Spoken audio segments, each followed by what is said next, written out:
Kan aku bilang tadi, alangkah aku sudah bersalah atau baik, itu semua pengadilan sebenarnya adalah di mata Tuhan. Yang lebih bahaya adalah di saat aku membawa rasa sakit hati aku, sampai aku menutup mata dan dipanggil Tuhan, aku masih menyimpan dendam. Ini yang bahaya. Jadi semua jawabannya adalah ikhlas dan berdamai hati. Jadi nggak ada perasaan kesal sama sekali, sakit hati? Jadi kalau misalnya, kan pasti ada opportunity atau kesempatan, mungkin aja kan bisa ketemu satu panggung, satu studio, kamu akan sehat.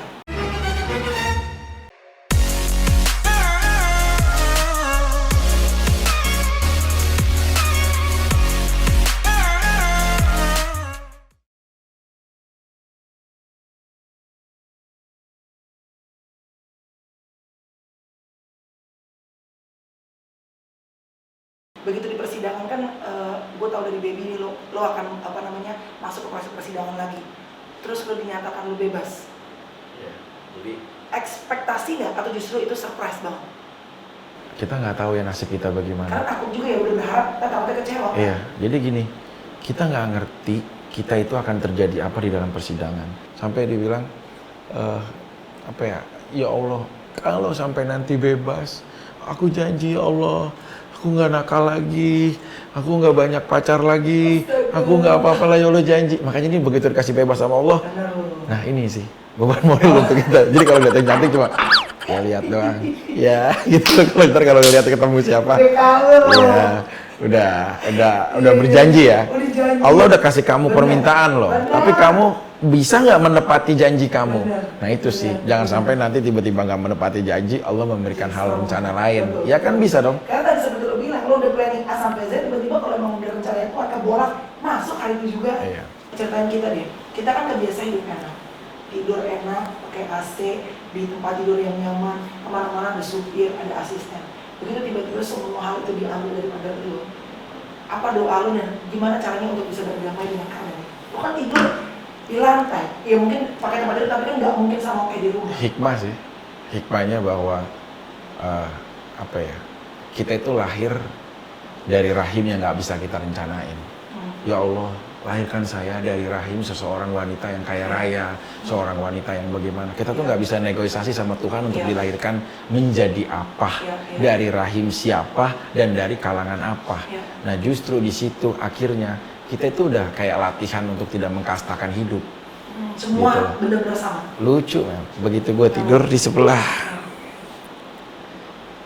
Kasusnya apa bro? Paling spion bang. Oh, kenapa? Iya buat kebutuhan ekonomi jadi begini. Kita ke kanan lagi. Kasusnya apa bro? Ngejual kopaja bang. Hah? Kopaja? Iya, kayak gitu tuh sering kita temuin. Di situ baru pengadilan manusia. Bagaimana kita nanti rasanya di akhirat, di pengadilan Tuhan yang akan kita hadapi. Jadi hikmahnya tuh kayak transisi sih, untuk kita lebih nginget Tuhan mulu gitu loh, Allah mulu. Nggak ada tuh yang kepikiran kita untuk hal-hal yang minor gitu loh. Di situ itu berbagi rejeki, ukhuwah Islamiyah, pertemanan, solidaritas, itu yang terbentuk di dalam penjara itu. Makanya orang penjara itu solidaritasnya tuh kuat ya? Karena dia nasib sepenanggungan. Dia dapatnya pisang, nasi, apa, ya itu yang dia makan gitu loh. Sedangkan kita biasanya kan dalam hari-hari mikirin project, uang, program, AdSense, YouTube, ya nggak? Ada 1 menit kita harus kasih waktu kita sama Tuhan. Ya Mel, lu sibuk lah dengan program lu, dengan bisnis lu dan lain-lain. Kita merasa loh, beberapa hari kadang-kadang kita lost, nggak mikirin Tuhan. Paling kayak mau tidur aja, baru, aduh ini, kayak mau tidur aja. Dan kita sekarang, maaf ya, bisa kita berbangga dengan kesehatan kita masih jauh. Kematian itu tidak mengenal usia dan waktu. Nah justru di penjara itu perenungan yang paling hebat. Jadi kalau orang diisolasi karena COVID 2 minggu, kita tuh isolasinya isolasi pesantren. Dapat masjid, ada bimbingan, Kristiani, ada bimbingan di gereja. Banyak kok gereja-gereja, maksudnya pendeta-pendeta yang mau datang untuk memberikan semacam ya ilmu ataupun pengetahuan tentang keyakinan mereka. Ada wihara, ada berjalan. gitu. Kadang-kadang di sebelahnya ada dia nyanyi-nyanyi gitu. Semua beriringan kok, yang masjid ada pesantren di mana kita bisa sholat Jumat, di mana kita bisa apa. Kalau di luar kan aduh tanggung nih udah macet, udah deh Jumatannya nanti dulu. Tapi di situ di saat Allahu Akbar, Allah udah memanggil kita. Tidak ada yang lebih penting selain Tuhan yang memanggil kita. Kita langsung ngambil wudhu, kita langsung sholat, kita langsung apa, hilang dunia. Nah justru besarnya dan ya perasaan itu dapatnya di penjara. Apa yang menurut dalam karakter seorang Vicky Prasetyo yang setelah Tuhan izinkan, walaupun sebenarnya nggak pengen masuk, tapi diizinkan Tuhan masuk, apa yang diubahkan sama Tuhan? Yang paling fatal itu orang itu adalah tentang dia meninggalkan apa semasa hidup. Takut loh, misalkan kayak kita meninggalkan sikap yang tidak teladan, tiba-tiba banyak tidak sedikit orang yang mengidolakan kita atau ya fans kita akhirnya mengikuti sikap kita yang udah jelas itu salah. 1 kepala, 2 kepala, 200 kepala, berapa ribu kepala, sampai bisa berapa juta kepala. Dosa itulah sebagai dosa jariah yang memang kita harus pertanggungjawabkan. Jadi rasanya tuh untuk kita berkarya pun aku lagi belajar untuk membuat karya yang benar-benar utuh, bisa mampu menjadikan hal kebaikan. Bagus. Itu sih. Sama yang bukan cuma sekedar ratingnya bagus, enggak, banyak orang viral, orang manfaat sih. Manfaat. Apa gitu loh. Kita udah berusaha, ya kita udah coba bikin ya komedi tentang yang normal, kehidupan yang apa gitu loh. Ada yang lebih penting dari permasalahan dunia, yaitu bekal kamu di akhirat. Bukannya sok juga kita bergeser harus seperti apa. Sama saya juga dalam proses belajar. Tapi yakinlah di setiap langkahmu harus ada Tuhan. Karena kalau kita janji sama pasangan, ya bisa aja pasangan itu kemanapun tanpa sepengetahuan kita. Tapi kalau kita berjanji sama Tuhan, coba belajar, Tuhan itu ada di sebelah kamu yang selalu mengikuti kamu. Jadi saat kita melakukan sesuatu, oh iya ya, saya udah janji sama Tuhan kemarin.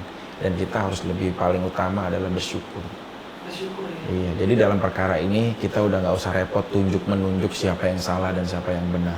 Biar bagaimanapun mantan yang kemarin pernah menjadi istri yang mengabdi, memberikan sebuah kebaikan. Bohong selama perjalanan rumah tangga tidak ada bahagia.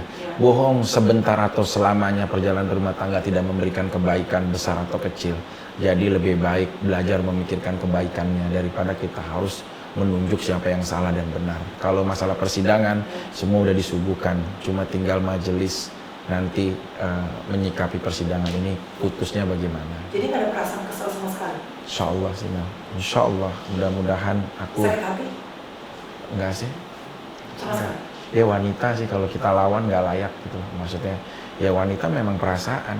Mungkin itu bentuk kekecewaan. Malah aku menganggap jika hukuman kemarin yang udah aku jalankan di penjara bisa menjadi sebuah menjawab untuk kenyamanan hati dia, membayar segala macam apapun bentuk kekecewaan dia, aku ikhlas kok. Udah nggak ada lagi yang harus kita perdebatkan, tidak ada lagi yang harus kita konflikkan, tidak ada lagi permasalahan yang harus disuguhkan di publik untuk dijadikan sebuah perseteruan. Kita belajar untuk dia masing-masing dengan karyanya, saya pun akan masing-masing dengan karyanya. Bersainglah dengan prestasi yang baik tanpa harus menghardik antara sesama. Jadi kalau misalnya kan pasti ada opportunity atau kesempatan, mungkin aja kan bisa ketemu satu panggung, satu studio, kamu akan sehat? Saya nggak pernah masalah. Biasanya orang yang udah dikirim sebuah penjara itu suatu hal yang dia akan menjadi dendam sampai kapanpun. Tapi bagi saya, even nih 1, 2, 3 jawab semuanya ataupun YouTube channelnya Melanie bisa mempertemukan pun ataupun mau akan mempertemukan pun, saya salah satu orang yang tidak berkeberatan. Baik dengan program, baik dengan YouTube channel, baik dengan apapun itu, saya tidak pernah berkeberatan. Selama ada mediasi itu terjadi, saya orang yang buka tangan. Jangan sekarang untuk menghakimi. Dia juga kan seorang ibu yang hidup dari satu putri cantik yang dia sekarang hadapi. Bagaimana rapuhnya dia seorang ibu dan menjadi seorang ayah. Kalau kita musuhin, andai kata misalkan salah atau benar, tanggung jawab dia sama Tuhan. Tapi kalau kita musuhi lebih jauh, dia hanya seorang ibu yang melindungi anaknya. Kalau kita musuhi, apalagi kita kirim sampai terjadi nasib seperti kita, bagaimana nasib anaknya? Gitu sih. Jadi andai kata next kita nggak tahu hidup harus dipertemukan pun misalkan, di sini, Iya, di iya. di acara kamu, aku pribadi orang yang tidak berkeberatan. Itu. Jadi bagi aku udah tidak ada dendam, tidak ada apapun. Dan orang kan sampai pada, ya Allah kasihan suaminya dimasukin ini begitu gitu. Bagi aku semuanya, kan aku bilang tadi, alangkah aku sudah bersalah atau baik, itu semua pengadilan sebenarnya adalah di mata Tuhan. Yang lebih bahaya adalah di saat aku membawa rasa sakit hati aku, sampai aku menutup mata dan dipanggil Tuhan, aku masih menyimpan dendam. Ini yang bahaya. Jadi semua jawabannya adalah ikhlas dan berdamai hati. Damai, lega, no hard feeling at Nggak all. ada apapun. Gue bukan juga siapapun yang bisa mengatur untuk jangan ketemu saya siapa dan saya enggak sih. Mau even di program kita sendiri, dia keberatan nggak? Kalau sampai dia berkeberatan pun nggak apa-apa. Kalau sementara Tapi saya, dia nyaman juga. saya yang harus istilahnya istirahat dulu, saya nggak ada masalah. Tapi kalau dia masuk pun, untuk kita misalkan ketemu, saya pribadi orang yang tidak berkeberatan dan tidak menaruh dendam. Ya tadi gue bilang manusia rugi di saat dia membawa penyakit hati sampai dia menutup mata untuk selamanya. Tapi nggak trauma kawin lagi kan? Hah? Nggak trauma kawin lagi kan? Enggak dong. Justru kita harus mencari pasangan terakhir. Pacaran bisa? Untuk ibu belum. Yang itu kemarin main sinetron. Ingat janji Anda pada Tuhan. Iya, itu Nggak sih. boleh nakal lagi. Ya Allah, bebaskan aku. Ya Allah, aku janji nggak Iya. nakal lagi. Masa Begitu bebas, Gerindra? cewek-cewek. Jangan sampai Ya, ya. berusaha lah. Yes. Istiqomah. Very proud of you bro. Dan mudah-mudahan Ya. satu hal yang gue belajar itu adalah susah ya belajar untuk memaafkan. Tapi yang kita sadar bahwa adalah saat kita dendam sama orang, kita gede banget nih. Ini ada bola api, pengen gue gebok nih orang yang menyakitin hati gue. Tapi sebelum gue gebok, sebelum gue lempar, tangan gue sebenarnya bakar duluan. Jadi itu ibaratnya kita kalau dendam sama orang, sebelum kita ngebakar orang lain dengan kebencian kita ngebakar diri kita sendiri dengan kebencian kita. Bisa jadi penyakit, bisa jadi mental, segala macam gitu. So it's very good. I'm so proud of you, lu bisa memaafkan. Yang penting mudah-mudahan gak cuma lip service tapi dari hati. Ya. Pastinya, mudah-mudahan. Ya lu lah bagaimana sikap gue. Kita menunggu proyek-proyek selanjutnya. Pasti dong. Tadi bagus tuh, bukan cuma yang viral, yang rating, tapi juga manfaat. Ya, kita bikin yang terbaik ya. Project yang terbaik. Thank Dan you. pas subscribe. Bye guys. Betul, YouTube channel gue dong. Yes. Enggak lo. Guys jangan lupa. VIP Entertainment. Vicky Prasetyo juga punya YouTube channel baru, tolong segera di blog dan di unsubscribe. Di subscribe ya. Di subscribe ya. Bisa. Apa namanya? VIP VIP. Entertainment. Entertainment. Apa tuh? Vicky.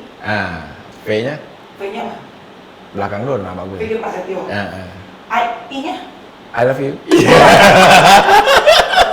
Ingat, janji gak boleh nakal. Iya, kan ngucapin kata sayang, bukan nakal. Jangan lupa subscribe ya VIP Entertainment. Bye guys. Thank you.